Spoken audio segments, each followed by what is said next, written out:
یا رسول اللہ یا حبیب اللہ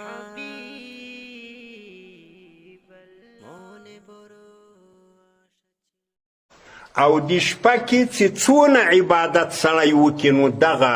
مقام سړي ته حاصلیږي څونه عبادت ادنا درجه یې نبي علیه صلات وسلام وایي دا ده چې یو سړی راغی ماخستن لمونځ یې په جماعت سره په جمع له امام سره ادا کوي بیا کور ته ولاړی پرېوتی بیده سو او سهار لمانځه ته بیا راپورته سو راغی دغه د سهار لمونځ یې له امام سره په جماعت ادا کوي دا سړي هغه فضیلت پیدا کوي چې هغه زر میاشتې یو سړي عبادت کوي دا یې ادنا درجه ده انو بیا نبی علیه صلات وسلام وایي په من زاده په زاده که چا زیادت وکوي نو خو بیا د ده دپاره زیادت ده چا د ماخستن له لمانځه وروسته څه نفل وکړو چا څه تلاوت وکوي څوک پیشلمي ته راپورته سو اودس یې وکوي و 2 رکاته یا 4 رکاته نفل یې وکړو چا په شپه کې تلاوت وکوي څوک چې په خپله بستره کې پرېوتی د الله پر پیغمبر صلی الله علیه وسلم یې درود ووایو د الله ثنا یې وویله تسبیحات یې وویل نو دا خو بیا د ده زیادت د دغې شپې فضیلت په دغه قدر سره پیدا کېږي چې د ماخستن لمونځ په جمع وکړي د سهار لمونځ په جمع وکړي دا یوه مسله ده په دې یوه د ستی سر خلاص دویمه مسله دا ده دغه شپې باندې ځان پوه کېدل دا ضرور نه ده تاسې په کومه شپه کې د ماخستن لمونځ په جمع وکئ سهار دې په جمع وکئ دا شپه تېره سوه که ته خبر سوې که نه سوې خبر هغه فضیلت تا پیدا کړي ستا خبرېدل ضرور نه ده دغه شپه په روزه کې حتما پر هر مسلمان تېرېږي هر مسلمان چې د ماخستن لمونځ په جمع وکئ د سهار لمونځ په جمع وکئ دغه فضیلت پیدا کوي لیلة القدر خیر من الف شهر نو یو سړی کوشش کوي چې یاره د دا روزې 10 شپې دي دا 10 لمونځونه خو به د ماخستن او د سهار په جمع کوم له هغه څخه دا فضیلت نه پوکېږي دا ضرور راغی علم پر دې شپه باندې راتلل دا ضرور نه ده او دویمه مسله دا د قصې کېږي کسی کېږي چې په دغه شپه باندې ټول کائنات الله ته سجده کوي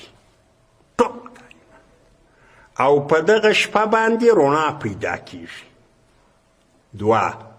او په دغه شپه باندې څه اوازونه و صوتونه سړی اورېدا یې درې دغه کیفیات نقل کېږي په خلکو کې کیسې دي پلاني علما شب قدر ولیدی دی رڼا وه پلانی علما شب قدر ولیدی ټول شیان دی پر مخ پراته وو پلانی علما ولیدی داسې غږ راوسو دا لیدل دا یو چا ته دا حال معلومیږي دا چې یو سړی د ډېرې لوړې درجې خاوند وي یو سړی ډېر غټ سعادت لري یو سړی الله جل جلاله ته ډېر نږدې وي ځکه د سرت مبارک کې چې کومه خبره راغلې ده لیلة القدر خیر من الف شهر دا د قدر شپه چې دا تر 0 میاشتو بهتره ده څه کېږي دلته تنزل الملائکة والروح فیها تنزل راکشته کېږي الملائکة ملائکه والروح جبرایل علیه السلام فیها په دې شپه کې په دې شپه کې ملائکه راکشته کېږي جبرایل علیه السلام راکشته کېږي مځکې ته راځي په تفصیل کې د دې آیات کریمه تفسیر والا خبره لیکلې ده چې په دغه شپه باندې جبرایل علیه السلام سره یو ډېر غټ جماعت د ملائکه ووي او دا پر بیت المقدس باندې راکښته سي هلته له دوی سره یو نشان د بیرغ هغه دالته ودرېږي بیا دالته جبرایل علیه السلام د دې ملائکو تشکیلات جوړ کړي جماعتونه یې جوړ کړي او بیا دا ورته ووایي چې ولاړ سئ د مځکې پر مخ باندې وګرځئ چیرې چې مؤمنان دي مؤمن ته سلام ور واچوئ بیا تر مؤمن تیر سئ که چیرې مؤمن د دعا په حالت کې و پر دعا یې امین ووایاست من وافق تأمینه تأمین الملائکة غفر له ما تقدم من ذنبه.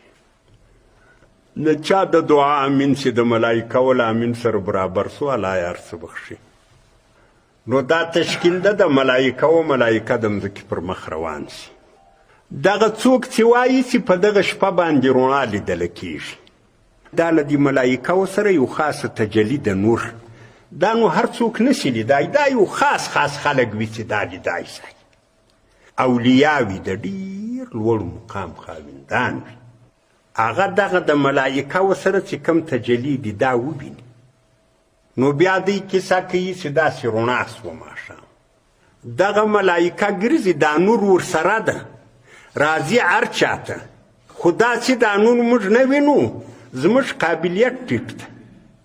د یو چا داسې قابلیت وي چې هغه دا نور وویني، دا د ډېرو کمو کسانو وي. او دا هم حقیقت ده چې کائنات د الله جل جلاله د دې عظیم قدرت د مظهر په وجه سجده کوي، خو دا سجده یې هر چاته نه معلومیږي. دا هم خاصو خلکو ته معلومیږي چې کائنات سجده کوي، ما او تا ته نه معلومیږي. او دا چې چا څه اوازونه اورېدلي دي، کېدلی سي دا غیبي اوازونه د ملایکو دا هم په یو لوی سعادت اورېدل کېږي. نو خاص خلک دا کیفیات ویني، دا د ډېرې لوړې درجې خلک. او دغه موږ عام خلک چې یو، موږ د دغې شپې له برکته محروم کېږو نه، که موږ ځان محروم نه کړي چې په دغه شپه کې موږ یو نوع عبادت وکړو، د دغې شپې برکت و خیر موږ ته رسېږي. نو د الله جل جلاله شان ده، د الله جل جلاله حکمت ده، د الله جل جلاله د حکمت تقاضا ده چې دا شپه یې پوشیده کړې ده. دې کې وجه هم دا ده چې یو مومن مسلمان د روزې له سره څخه بیا د روزې تر پایه پورې ډېر چالاک واوسېږي، هره شپه د الله خاص عبادت وکړي. بیا خاص طور دغه لس شپې چې دي،